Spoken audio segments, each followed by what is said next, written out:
Ricardo. How's it going? Hey, Kareem. Everything is doing good. How about you? I'm doing good. So I just want to thank you for joining us today. No problem. Anytime. Man. For me, it's a pleasure being with you. Yeah, likewise. Can you please introduce yourself to the viewers? Hello, my name is Ricardo Perez. I'm a former professional player. Playing like for Pumas, Necaxa. Had the opportunity to play for my national team, and right now I'm coaching in Canada, and that's how I met this amazing guy here in front of us. Nice. So where are you right now? Are you in Canada? Yeah, I'm here in Canada, in Toronto. Okay, cool. All right, so we're gonna start. I moved in like 2 years ago. Yeah. Tell us a little bit about that. Like, how was where were you first before you came to Canada?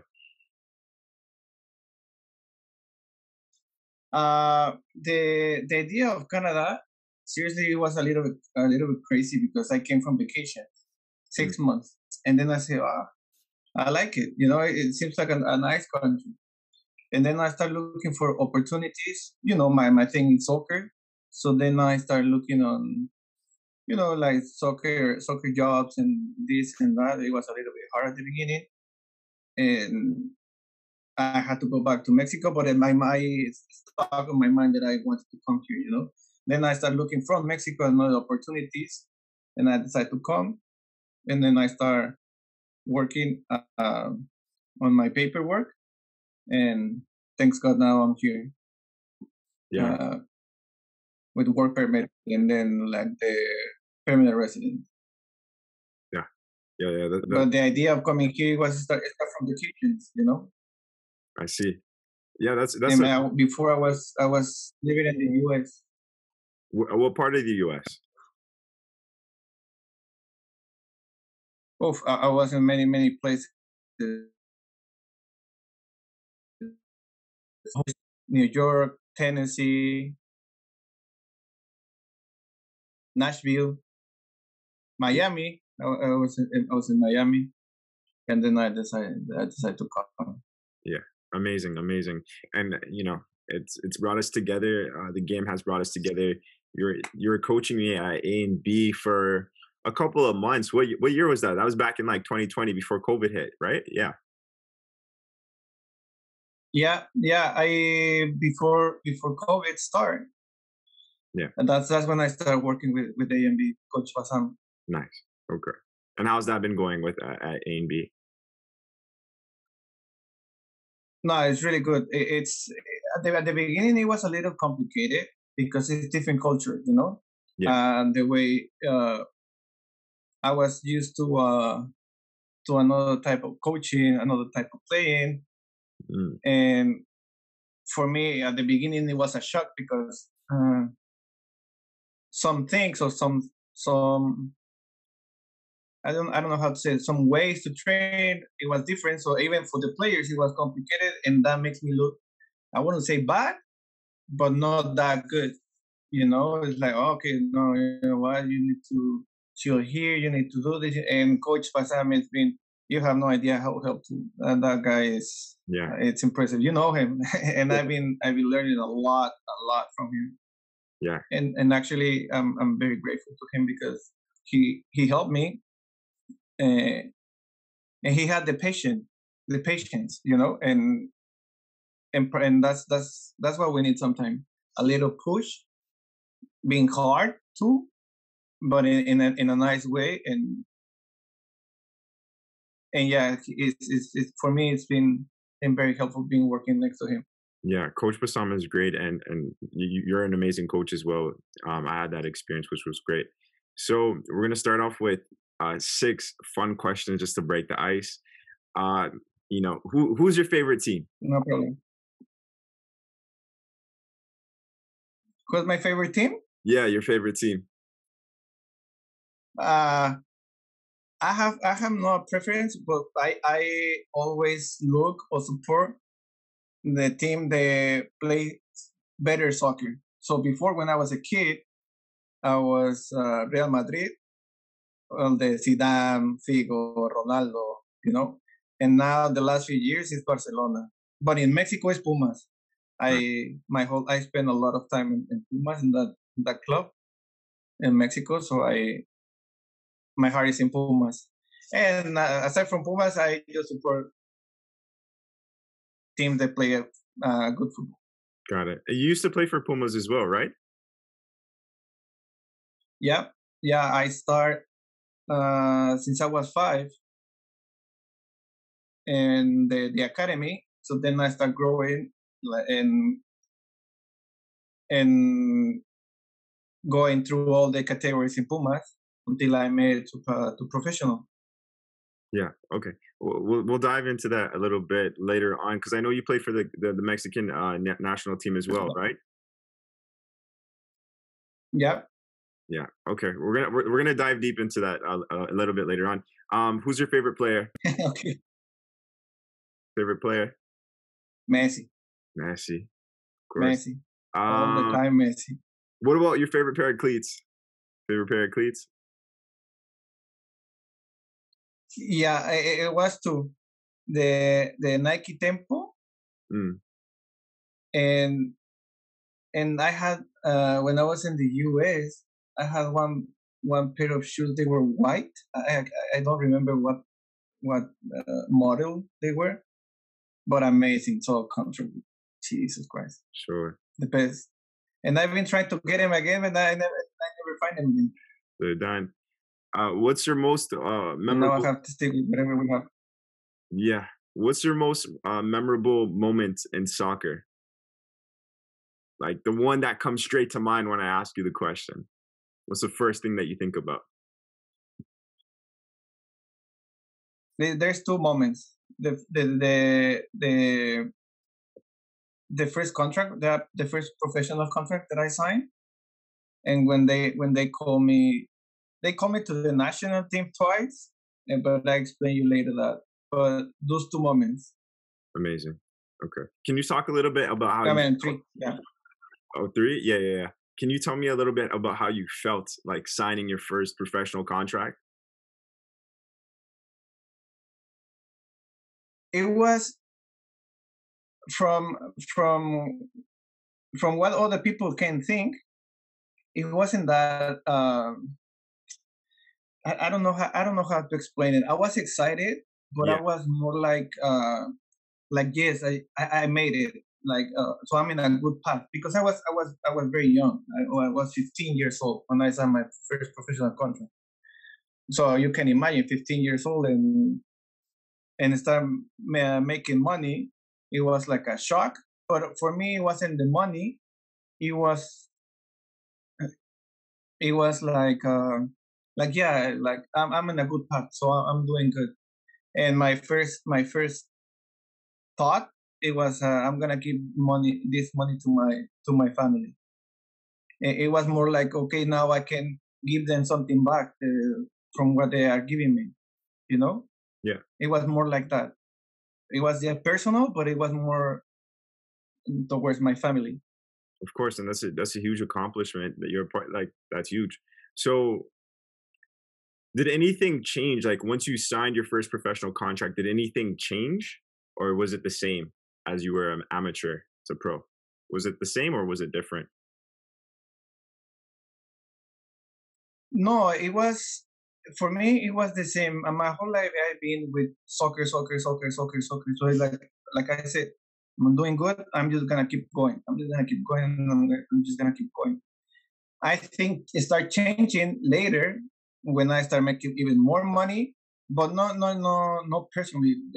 All the things around you start changing, and obviously you have to. Your essence as a person doesn't change, but you have to adapt to the situations. You know, so if you want to survive, you have to adapt to certain things that are going around you, that's going to happening around you. So if you can say change, that would be it. But me personally, I didn't change. I sometimes I see people that know me for a very long time. And seriously, I'm 33 years old, and they say this guy is the same when he was 16, when he was 17, because I'm like a funny guy. Like try to try to make some jokes, and it's like, oh, Ricardo, you never change, you know. But if you ask me certain actions, yeah, they change. Like again, you have to adapt to what's going on around you. Of course. And how did you adapt?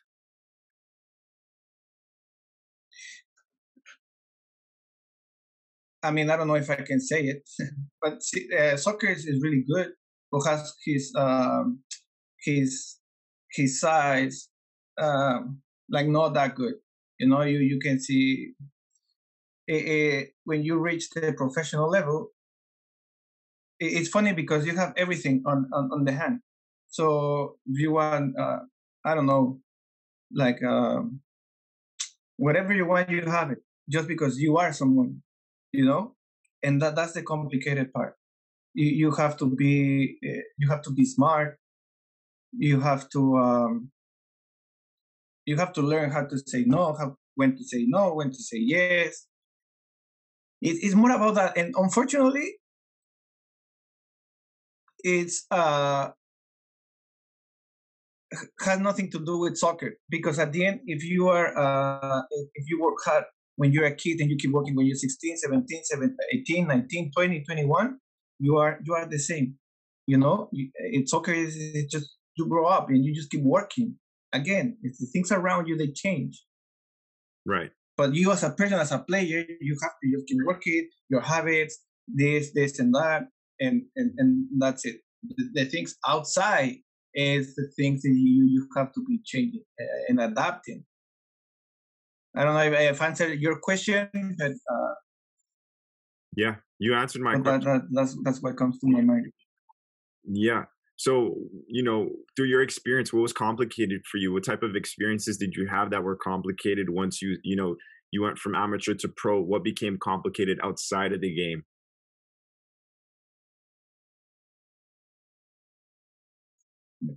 Uh, like more friends, people that start knowing you, talking to you, and you don't have to lose the ground. That's how we call it in Mexico. You have to keep your feet on the ground. Uh, uh, many things. You know, many things. The that comes to my mind. Even I mean, if you go to a restaurant, they no, it's okay. We got this. But it's funny because now you have the money to pay for it. When you don't have money, when you're they charge you. But when you have Right. the money to pay for it, they don't charge you. You know, so that it's kind of funny how the things work. And but that I think that keep your feet on the ground.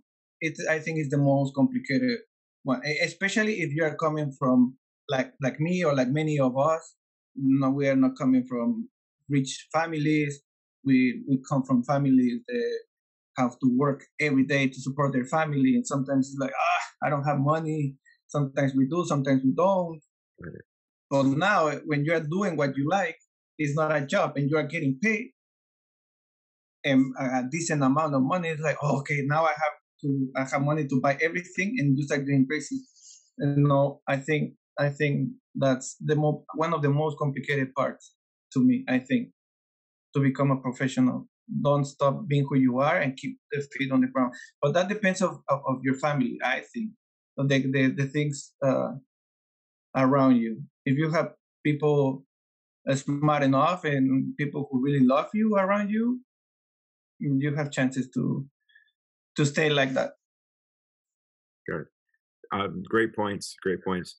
So, I want, to add some diversity to this. Can you say to the players that will understand you in Spanish, keep your feet grounded? Can you say that in Spanish for us?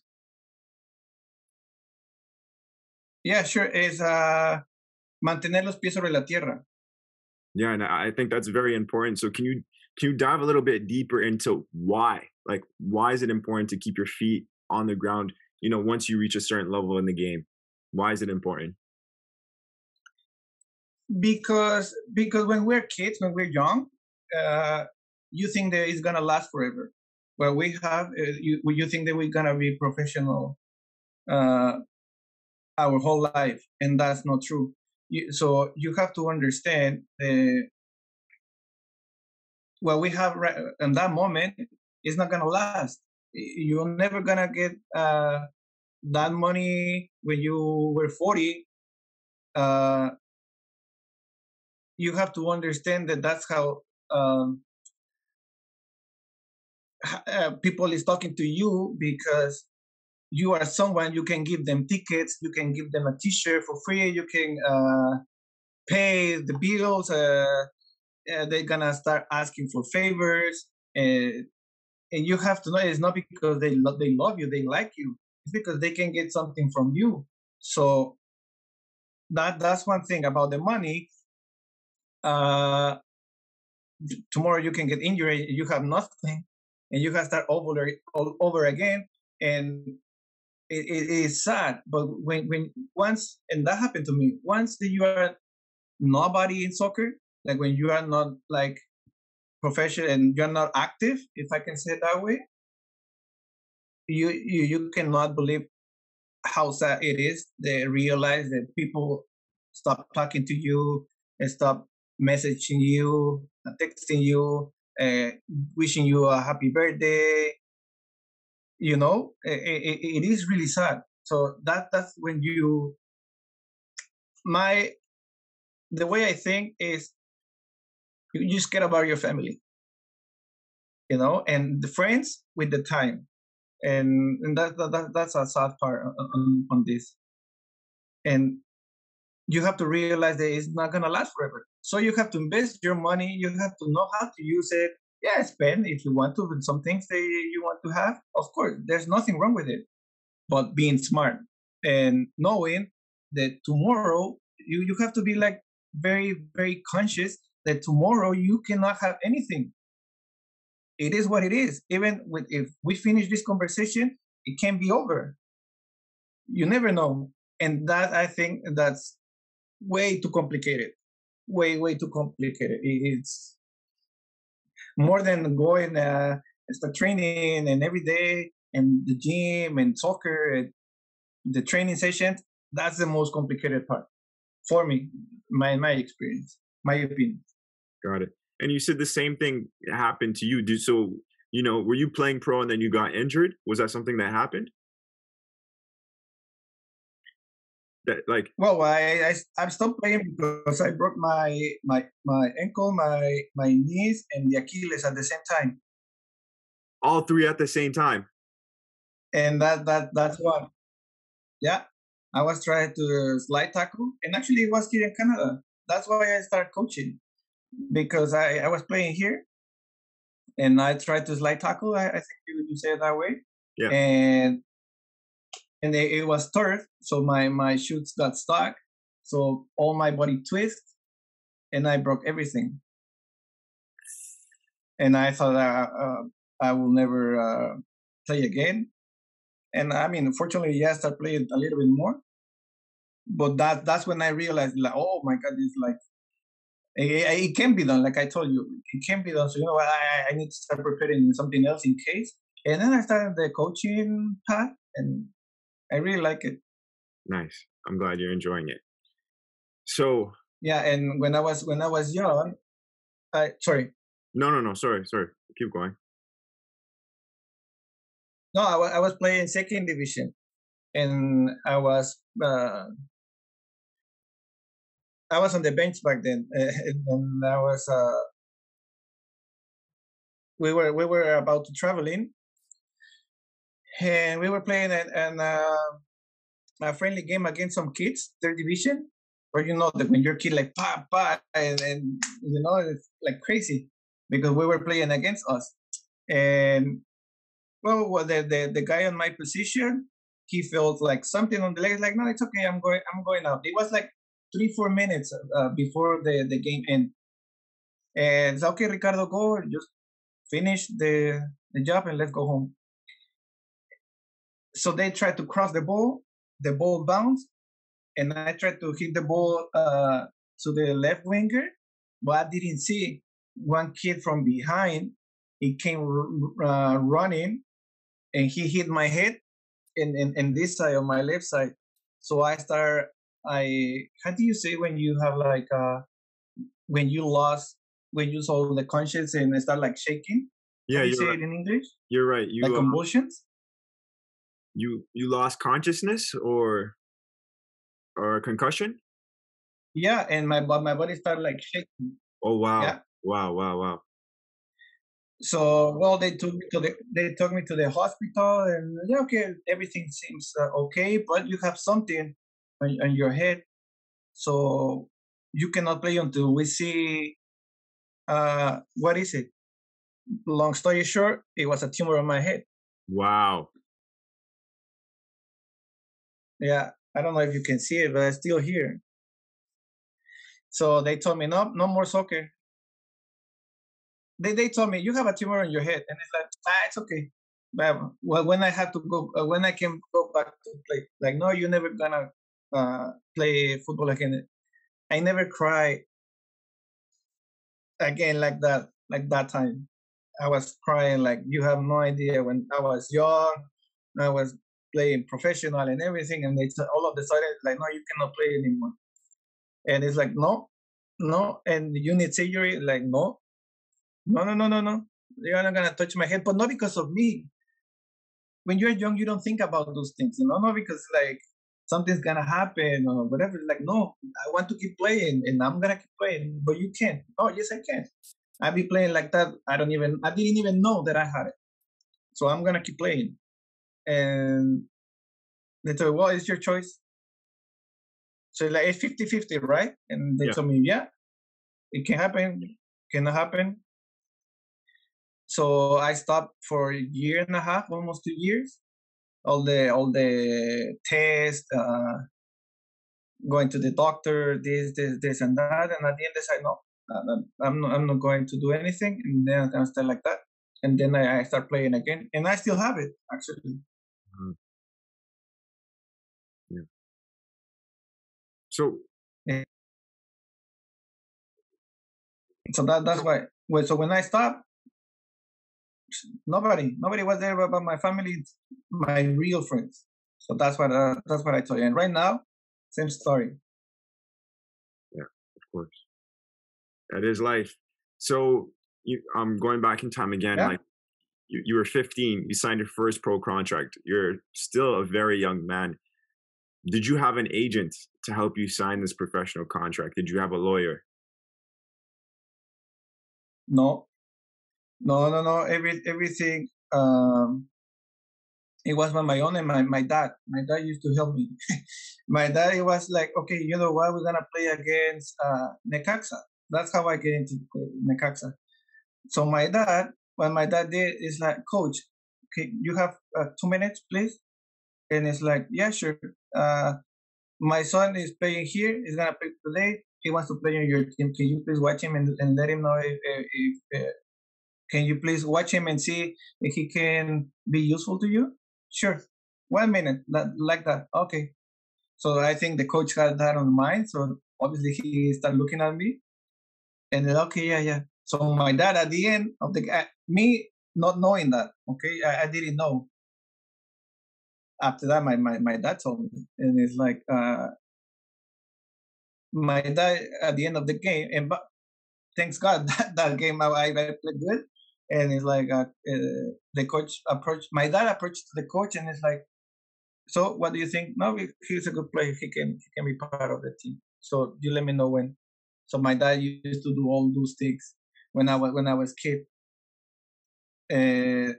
And after that, I have a very very bad experience. They sent me to give me 1 second, but the battery is. No worries. Give me 1 second too.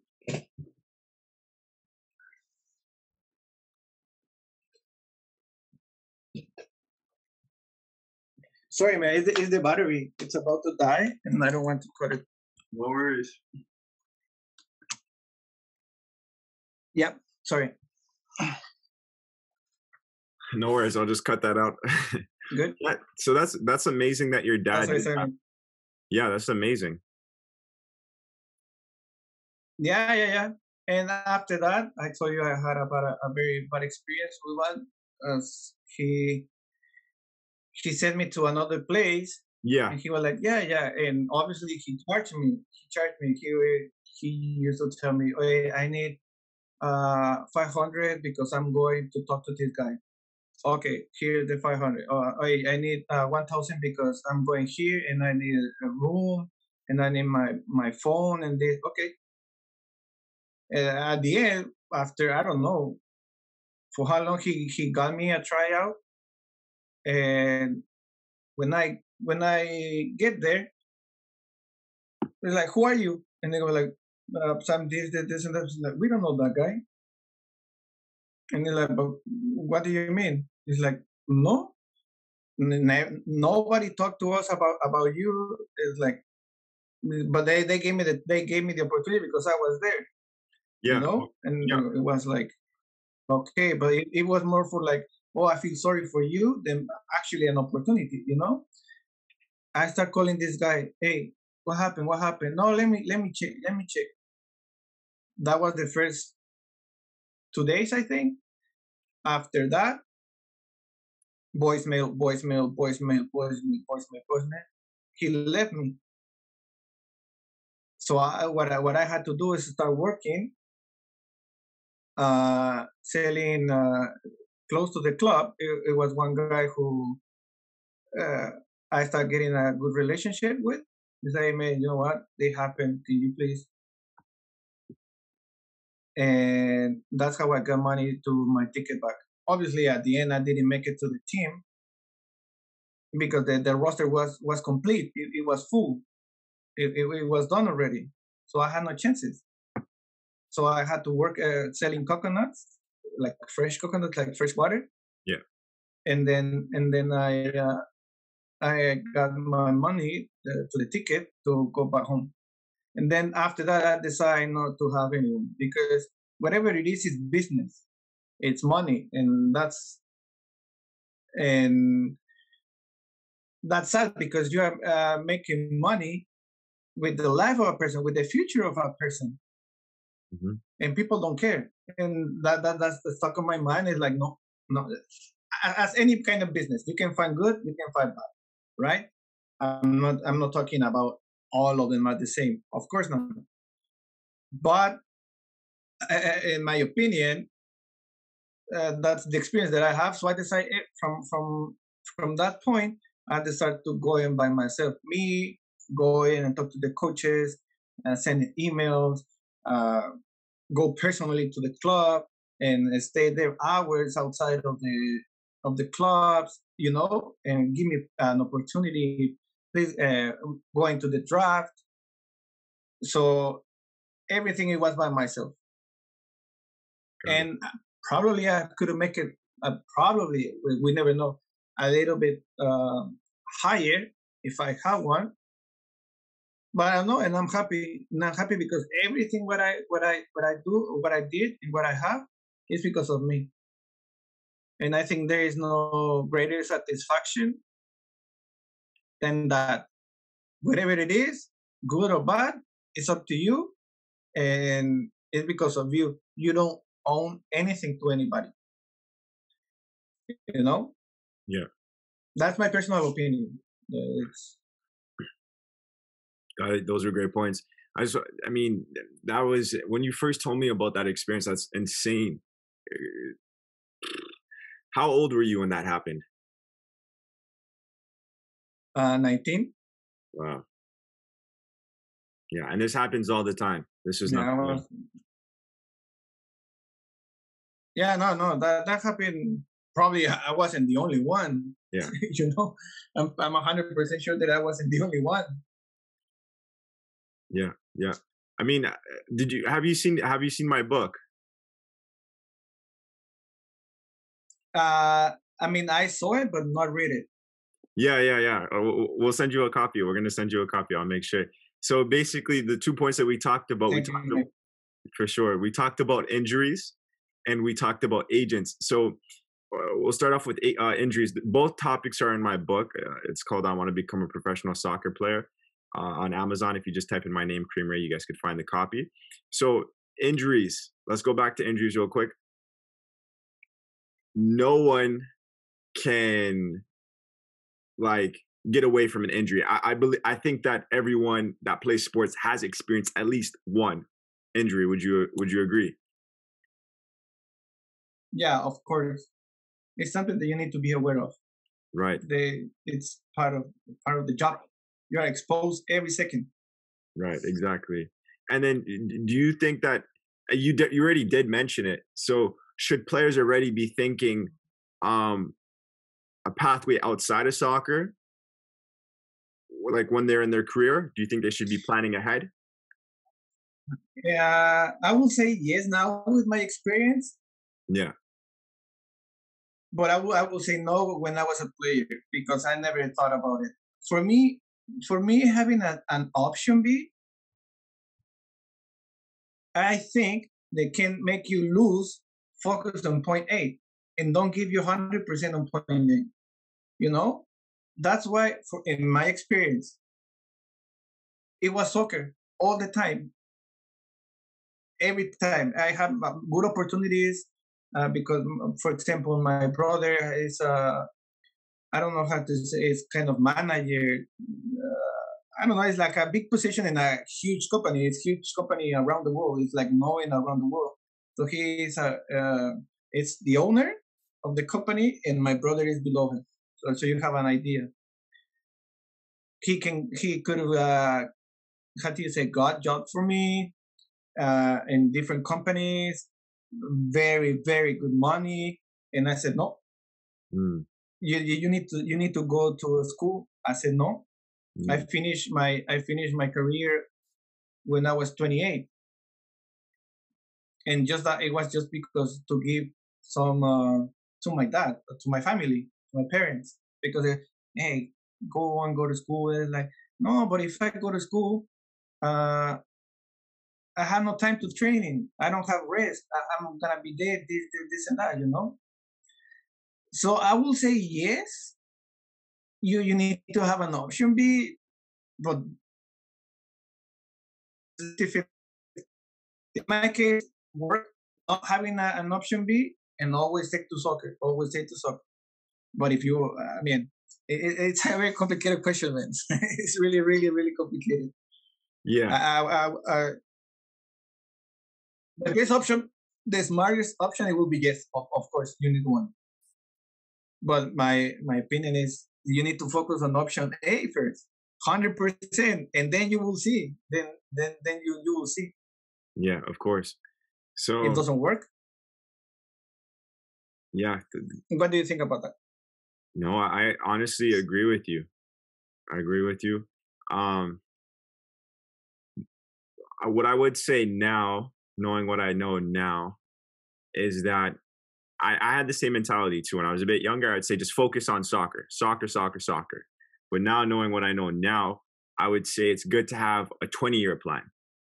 So plan, let's just say, so how long is a career usually? Let's just say you sign at 20 years old, or let's just say you sign at 18. You sign at 18, well, you have 12 years. You have 18 to 30. So plan out the next 12 years. And then after that, what are you going to do the next 8 years of your life after soccer is done, right? And you did mention earlier about the black hole. Like when players' careers end, they don't know what to do with themselves, or they don't know life outside of soccer. So it's good to, I think personally, it's good to try and test things now while you're still in your career, so that after when things, because things don't last forever, when things end, you know exactly what you want to get into next. And usually for a soccer player, it's usually coaching or reffing. I mean, there's so many things that you could still be a part of the game, just in a different way. So I would say have a 20-year plan. Yeah. Yeah, I agree with you. Yeah. Cool. And another thing that you did mention, you talk about sacrifice. This is another topic I talk about in the book. You guys could get it on Amazon. Sacrifice. So what sacrifices have you and your family made for soccer? Oof, a lot, man. Yeah. And At the moment, they look like sacrifices, but at the end, it's like it's not because it's from pursuing a dream, you know. So it's you do it. For me, a sacrifice is something that you don't want to do, like. But in this case, it's something that we did it because my future, you know. For example, I can tell you, my mom traveling with me when I was younger, to trainings, another states. Obviously, it may involve more money, and asking people for money. You know what? Please give me some money because my son has this opportunity. That's before I become professional. And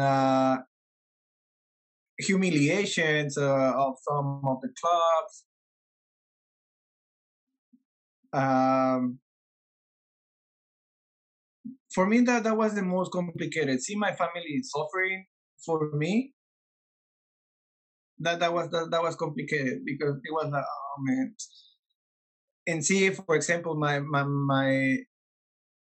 dad paying the school, and then now Ricardo has to go here, and dad, please, and my dad asking money. No, you know what? I'll pay you back. For me, even when I was younger, like, oh man, no. What if I don't go? What if I don't make this to my family? And many times I said, no, please don't do it.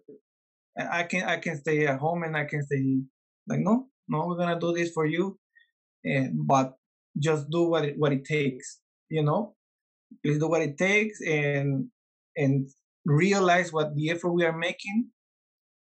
So please don't go and waste your time. Do your best. And my parents helped me a lot because sometimes I didn't make it, and in my head it was like, oh, I failed my family, and now my dad owns money, and I failed them. And my family is like, life is gonna be like that your whole life. Sometimes you gotta work, and sometimes they are not gonna work, and they are not up to you. And that's what I told you. You have to focus 100%. It doesn't work, okay. We'll see, and the next one. Just learn from this mistake or whatever it is, and then go and don't try to not make the same mistakes in the other place. And that's how I lived. I lived my life. My parents helped me a lot, Got it. Yeah. and that way. And Christmas, New Year's Eve, birthdays, like all the social life, basically outside of soccer was gone. Mm, got it. Yeah. What are 3 tips you can share with the viewers um, that want to go pro? What are 3 tips that you would share with them? 3 tips.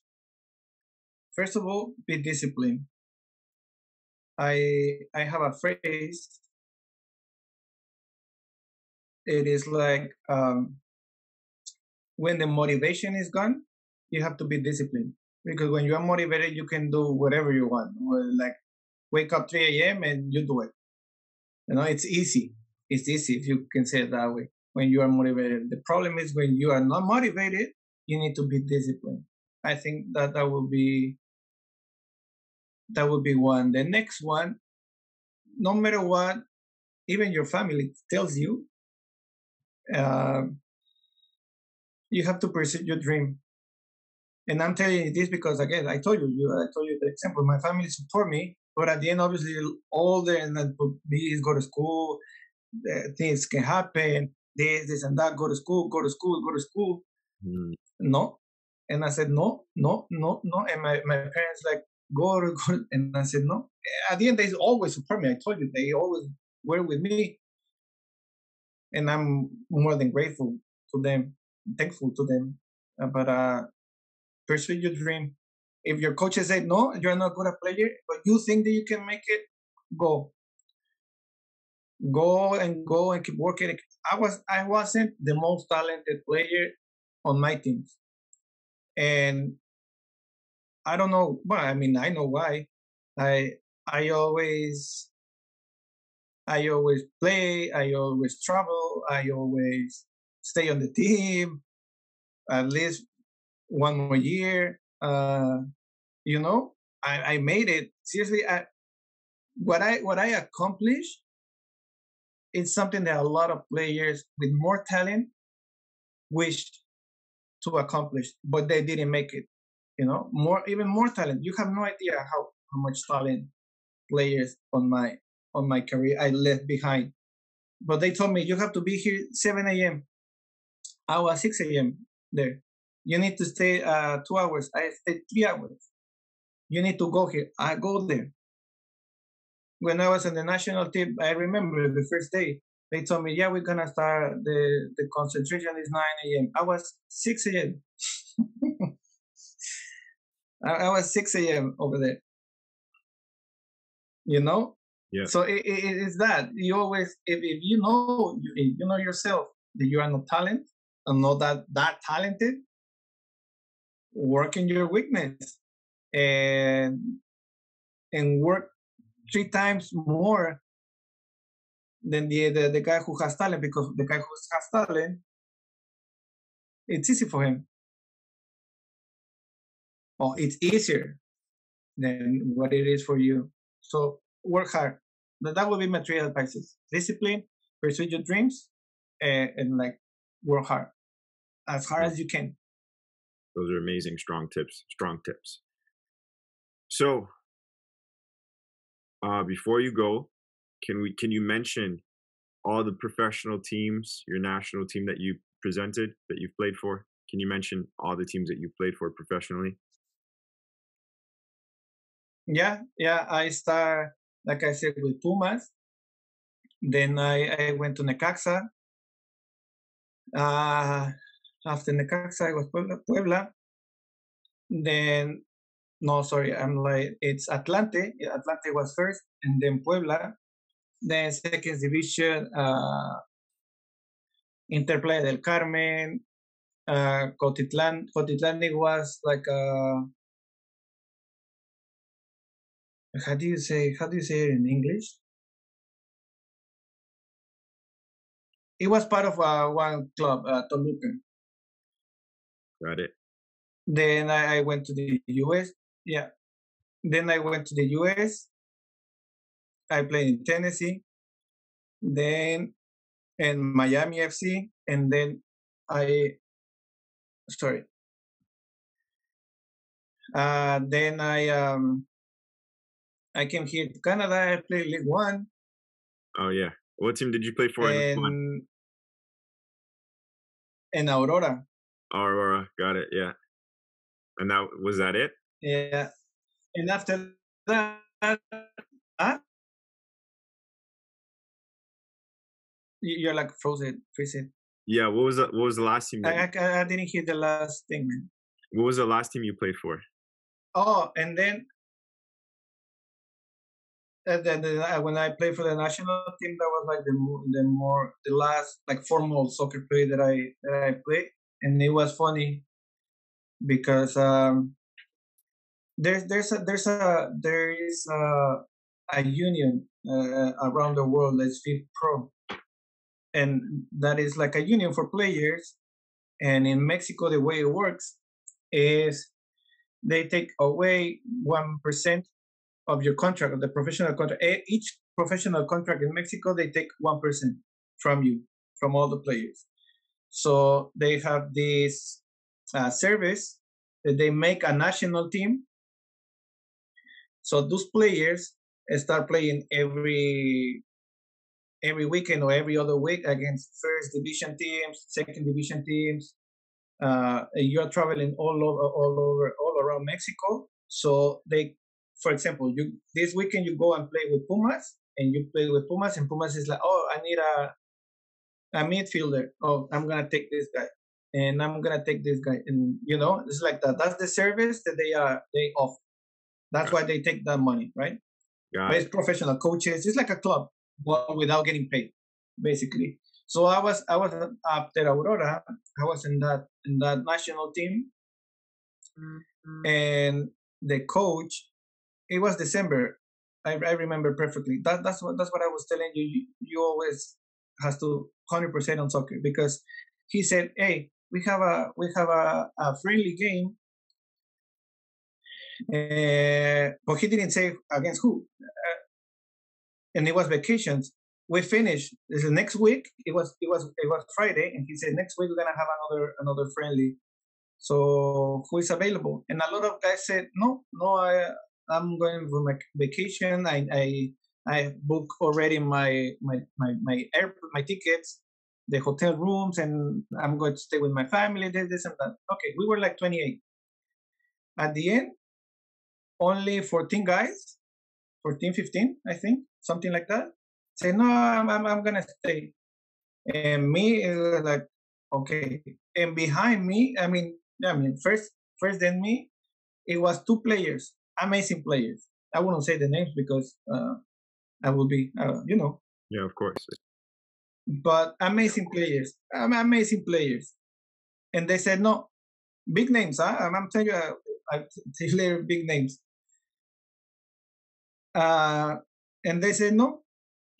Okay, but Ricardo, that position obviously is for you. Okay, yeah, I want to play.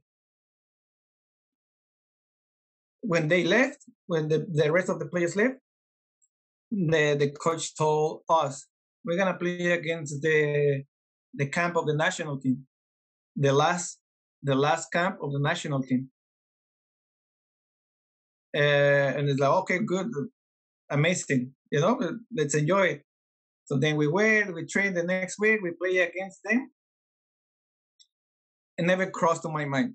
I never thought that they would say that they were interested in me. I just give my 100%, relax.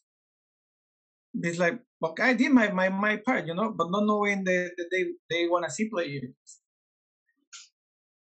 And they after that, my coach told me, he came to me like laughing, and he's like, man, seriously, I don't know how, but I have big news for you. And I was like, what? Is that they want you to come tomorrow for the last camp.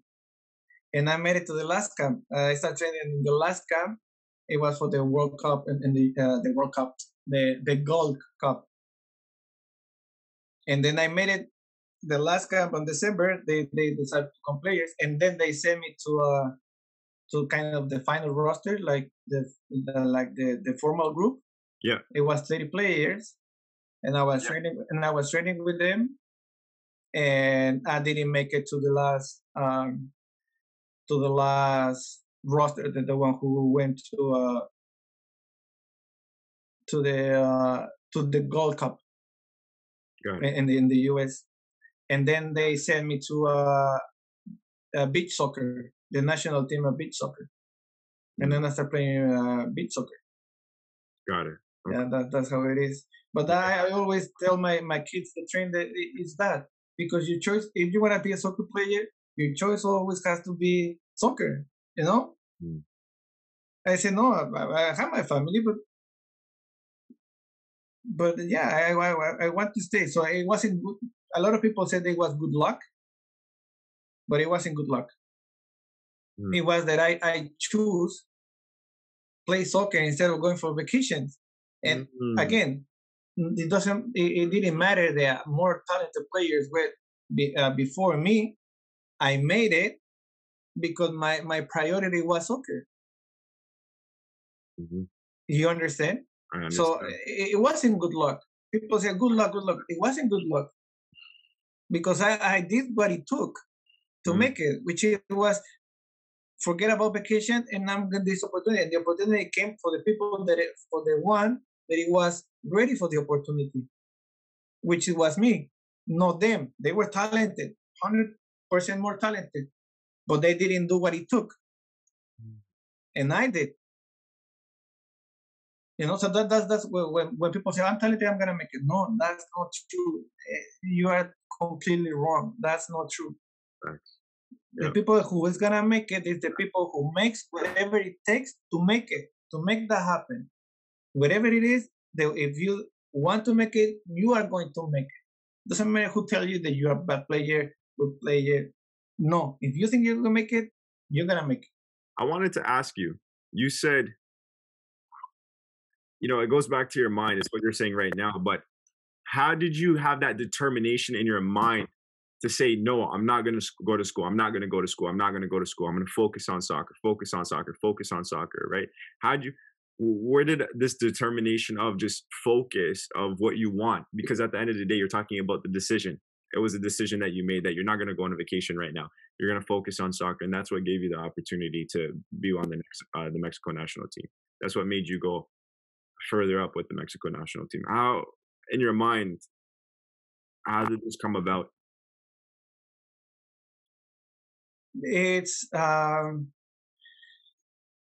first of all, I think it's something about culture, the passion for football, and I think I can start from there. I think that's the difference between, for example, Mexico and Canada or the US, because here in the US you have a good life. I can say, I'm not gonna say the best life, but I mean, every case is different, right? But overall, in general, the life is better than in Mexico. For example, if you want money, if you work in the US, Canada, you work, you get money. In Mexico, you can work 18 hours and you barely make it for the week, and I'm being honest.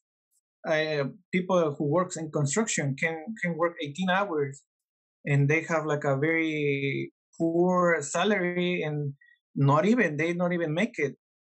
They cannot support their families. So that's I think that's the difference between that these places, Canada, US, and Mexico, because for us soccer it's a way out. Your passion, and you play on the street against another guys, and that's how you get technique, this and that. Here in Canada and the US is the academies, you pay and this. So that thing that, if I pay, I have to go, I can go, I cannot go if I don't want to, I'm okay. And in Mexico it's not like that. In Mexico, like, I want to play, and it's millions of kids trying to get it. So it becomes even more competitive because you're competing with thousands and thousands and thousands and thousands of kids. They want the same than you. So you're like, okay, so it's like a process, no? First, your passion for soccer, and then it's like, okay, so now I'm competing against that. No, that guy is not gonna take my spot. What I have to do? Okay, now I have to train. Oh, I have to do it this. And like I told professional players, no, I'm going for vacation. Well, I'm not going. and look, now I had something that you don't, and that's how I think that's how we start. First of all, culture, passion, and then become very, very, very competitive. Since you're a kid, you're very, very, very competitive. Exactly. I mean, yeah, and obviously, like I said, for me, soccer is my passion, and through all these years, it's giving me everything I have, everything that I am, everything that I have, is because of soccer. It's related to soccer. mm-hmm. Powerful. It's just so sport alone. Soccer is my life. It's like I'm always gonna be soccer. Yeah. We relate. We definitely relate on that. So, Richard. Yeah, and I can tell them. Yeah. I know you could tell. I don't even need to say anything. So, before you go, where can the viewers get in contact with you? I have my Instagram. Yeah. What's your Instagram? And I'm gonna tell. Yeah, it's RICHARDZURDO.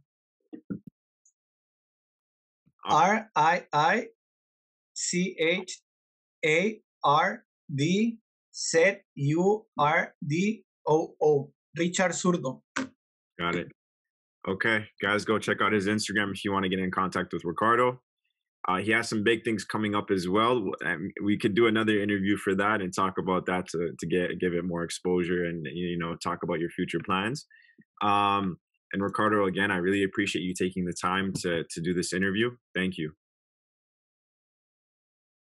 No, anytime, and I'm gonna take this chance to say congratulations for what are you doing. I'm really impressed. I don't know if it's the right word, but I'm impressed that a young man has his own book. Uh, is so mature, looking for his own opportunities. Uh, and what are you doing, man? It's something that I need to how do you say highlight. Yeah, It's really good, man, and I wish you accomplish whatever you are trying to pursue. And I know I'm 100% sure you're gonna make it. yeah. So congratulations. Thank you, Richard. I really appreciate it. Thank you.